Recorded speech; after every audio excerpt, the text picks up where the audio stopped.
السلام علیکم، کیسی ہے میری یوٹیوب فیملی؟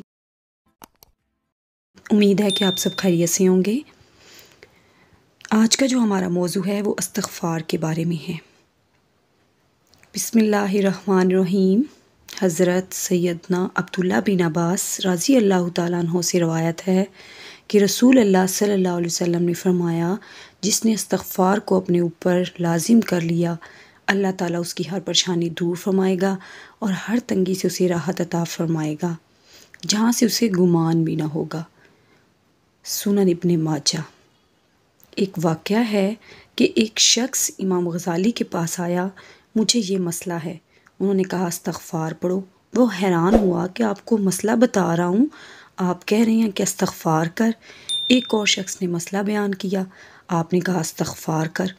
بعد میں ان کے ایک دوست نے کہا کہ ہر بندے کو استغفار کرنے کا کہہ رہے ہیں، اس کا مسئلہ اور ہے اور اس کا مسئلہ اور ہے۔ تو امام غزالی کہتے ہیں کہ تم نے سورہ نور نہیں پڑھی؟ وہ اپنی قوم سے کہتے تھے کہ استغفار کرو، اللہ اولاد دے گا، اللہ آپ کو مال دے گا، رزق دے گا، اللہ تعالیٰ بارش دے گا، یعنی ہر مسئلے کا حل استغفار ہے۔ لوگ دکھ دیتے ہیں، اپنے بھی دیں گے، دوست بھی دیں گے، لیکن یہ بات یاد رکھیں، اگر انسانی رویوں میں الجھو گے تو زندگی بھر الجھ کر رہ جاؤ گے۔ صرف اور صرف اللہ تعالیٰ پر توکل کریں۔ ہمارے نبی محمد صلی اللہ علیہ وسلم سے زیادہ دکھ کس نے نہیں دیکھے۔ جب اتنے بہترین اور سچے انسان کو دکھ دیا جا سکتا ہے تو ہماری کیا اوقات ہے؟ ہمیں بھی لوگ دکھ دیں گے۔ ہر نبی غم سے گزرا ہے، ہر نبی مشکل سے گزرا ہے، اس لیے لوگوں کے غلط رویوں پر صبر کرنا چاہیے۔ نبیوں کی سب سے بڑی خوبی صبر ہے۔ حدیث میں آتا ہے کہ قیامت والے دن کچھ لوگ بالکل صاف آئیں گے، ان کا نامہ اعمال صاف ستھرا ہوگا۔ کہا جائے گا یہ وہ لوگ ہیں جن کو دنیا میں بڑی مشکلات کا سامنا کرنا پڑا، مگر انہوں نے اللہ کے فضل سے صبر کیا اور آج نتیجہ کے طور پر کوئی برائی نہیں ہے ان کے نامہ اعمال میں، صرف ان کے اعمال میں اچھائی ہے۔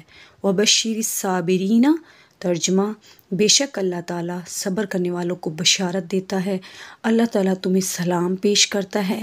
رسول اللہ صلی اللہ علیہ وآلہ وسلم نے فرمایا، میرے دل پر غبار سا چھا جاتا ہے تو میں اس کیفیت کے ازالے کے لیے ایک دن میں 100 بار اللہ سے استغفار کرتا ہوں۔ صحیح مسلم۔ اگر ویڈیو اچھی لگے تو لائک کریں اور مزید اسلامی ویڈیوز کے لیے چینل کو سبسکرائب کر لیں۔ اپنا خیال رکھیے گا۔ جزاک اللہ۔